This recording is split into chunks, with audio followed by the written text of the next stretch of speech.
Assalamualaikum warahmatullahi wabarakatuh. Bang Andi, mohon izin bertanya.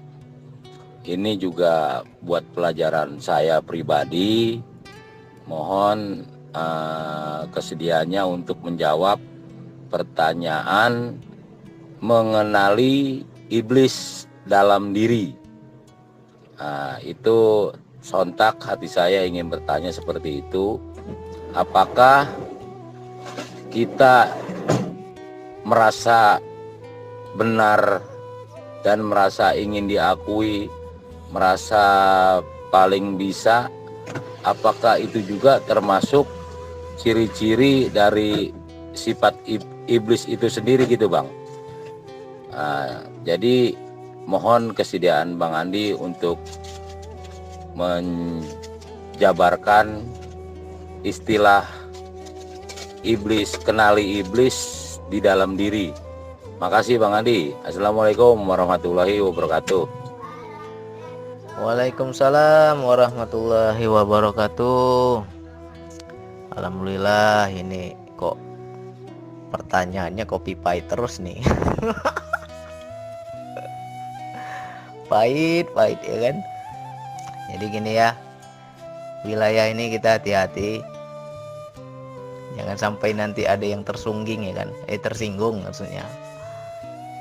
Jangan sampai kena lagi, baper lagi, luka lagi. Jadi kita daripada ngomongin orang, lebih enak ngomongin diri sendiri. Jadi Pak Agus siap nggak nih kopi pahit nih Pak Agus? Ya, oke lah, kita buka apa istilahnya. Adakah sifat iblis di diri kita? Jadi yang namanya manusia pasti ada sifat iblisnya. Mengapa seperti itu? Karena nenek moyang kita aja, Adam aja kena, apalagi kita, ya.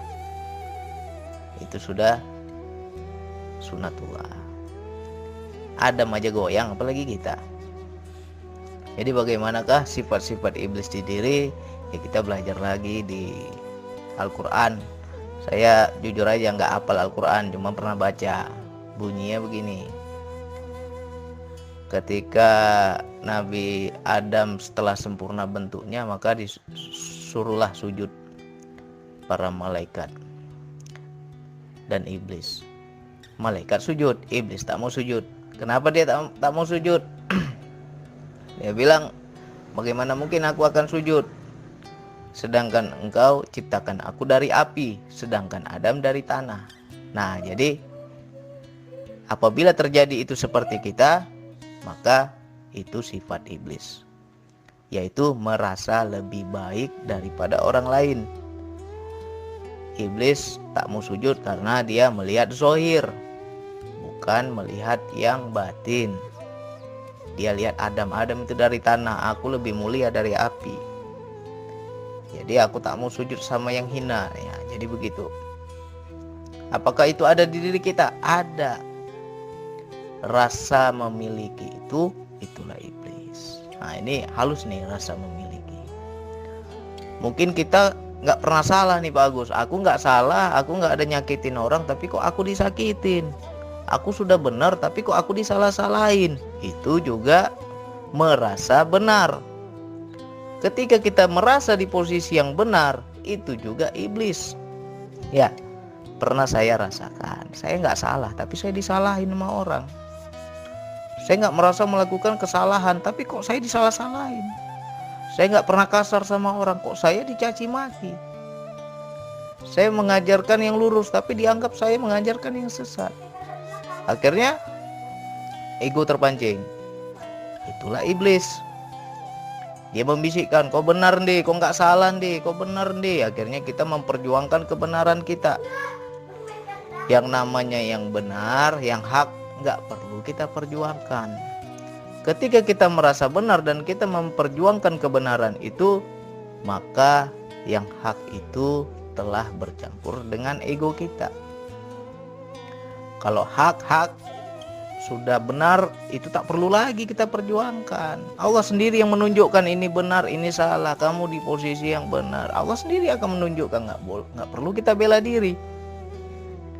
Nah, ini halus ini. Mungkin terkadang kita memang kita nggak seperti ibaratnya iblisnya halus ini iblisnya. Kita nggak kasar sama orang, kita nggak pernah sakitin orang, kita nggak pernah cari masalah dengan orang. Tiba-tiba kita disalah-salahin. Dan kita merasa posisi kita benar. Aku benar kok, aku nggak salah kok, tapi aku kok disalahin. Di situ juga iblis berperan. Apa iblis bilang, kok benar Gus, kok nggak salah Gus. Akhirnya merasa diri kita benar. Merasa di posisi yang benar. Kita perjuangkanlah kebenaran kita itu. Ternyata gak ada lagi Allahnya. Yang ada apa? Hanya ego kita semata. Nah, jadi gak usah kita ngomong orang. Berarti diri kita iblis dong bang. Ya iblis. Sekarang saya sudah merasakan. Saya gak salah kok disalah-salahin. Saya perjuangkan kebenaran saya. Makin diantem saya. Nah, akhirnya ya Allah, ternyata ini kehendak-Mu. Ini maumu ya Allah untuk menghinakanku. Engkau yang bisa meninggikan derajat seseorang, Engkau juga yang bisa menghinakan derajat seseorang. Engkau yang bisa memuliakan seseorang, Engkau juga yang bisa menghinakan seseorang. Aku gak bisa nolak ya Allah. Akhirnya saya terima. Aku hina ini memang kehendak Allah, maunya Allah, saya terima ya Allah. Ketika saya terima, barulah di situ yang hak tadi itu muncul. Kebenaran itu muncul. Nggak perlu kita membela diri. Ya, halus. Mungkin bagi yang sudah mengalami seperti saya akan paham gimana rasanya. Kita nggak salah disalah-salahin, akan paham. Ternyata tak selamanya lah kebenaran itu, kebaikan itu kita perjuangkan. Jika kita memperjuangkan, menunjukkan kita ini benar, di situ ego. Kalau sudah ego berarti ada sifat iblis. Halus kan? Iblis itu bukan ngajak yang buruk, yang nampak buruk, tapi kita nih semakin tinggi wilayah kemakrifatan kita, dia bisiki yang baik-baik. Kok benar Gus, kok nggak salah Gus, begini, begitu, begini, begitu. Akhirnya kita merasa di posisi yang baik. Kita merasa di posisi yang benar. Nah, halus ini. Karena saya sudah merasakan.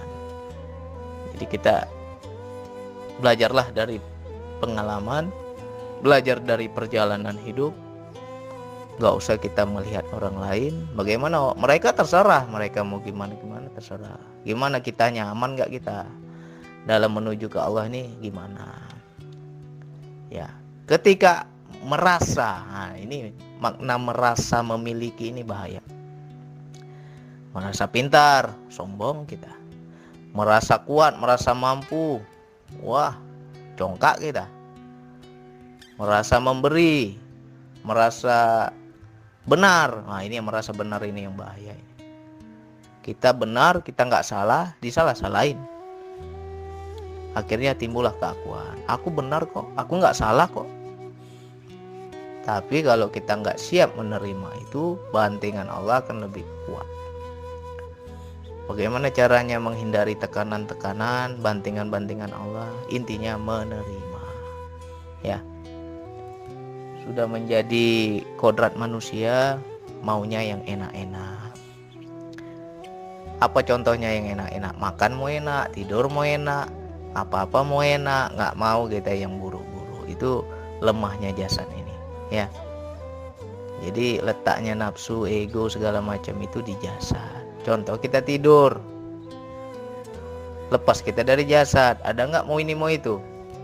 Itulah jiwa kita yang benar. Tapi ketika kita sudah kembali lagi kepada jasad, keduniawian kita, maka di situ pasti bermain itu ego, nafsu, rasa memiliki, rasa keakuan, segala macam. Jadi pentinglah kita kaji lagi lebih dalam yang saya bilang tadi, berdamailah dengan diri sendiri, maka damailah pula di sekelilingmu, ya kan? Terkadang kita merasa orang lain, aku iblis kau, ya kan? Dalam hati kita ngomong nih, ah iblis kau. Nyatanya diri kita juga iblis, ya kan? Merasa di posisi yang benar. Nah ini bahaya. Jadi mengalir aja nih, pahit ya. Pahit ya kan. Nah halus ini. Makanya penting itu. Kalau udah damai di diri kita, sudah tunduk nafsu kita, aman lah di luar, nggak ada masalah. Orang mau kayak mana, orang mau begini, orang mau begitu, alantak kalian lah. Yang penting awak nggak masuk ke hatiku, ya kan. Jadi gimana caranya? Ya kita hidupkan spiritual kita, hidupkan kesadaran jiwa kita, sehingga kita tidak baperan. Kenapa orang yang masih suka baper ketika dihina, dicaci, dihardik? Karena masih di wilayah jasad. Tapi kalau orang yang sudah di wilayah jiwa, paling senyum dia. Ah yang kau hina jasadku kok, bungkusku aja yang kau hina, dalamnya nggak sampai, ya kan? Nah, karena aku bukan jasad, aku sebenar aku adalah yang di dalam ini. Yang kau hina bungkusku aja, ngapain aku tersinggung, ngapain aku marah. Nah, tapi kalau kita baru dihina, dikecilkan, dicaci maki, marah, ya berarti masih jasad kita. Nah, ini wilayah ini ekstrim. Jadi untuk mengenal ke situ ya siap-siap dihina, siap-siap dikecilkan, dihardik orang, dicaci maki orang, dikasarin orang. Nah, ya kan? Memang wilayah ini berat. Saya sudah rasakan gimana itu kita. Aku nggak salah kok ya Allah. Kenapa kok segininya? Nah, langsung Allah bilang apa? Karena kau merasa benar. Ampun ya Allah, baru sadar saya. Ampun ya Allah. Ada minta ampun kita, ada sadar kita, alhamdulillah. Akhirnya enjoy lah hidup kita kan.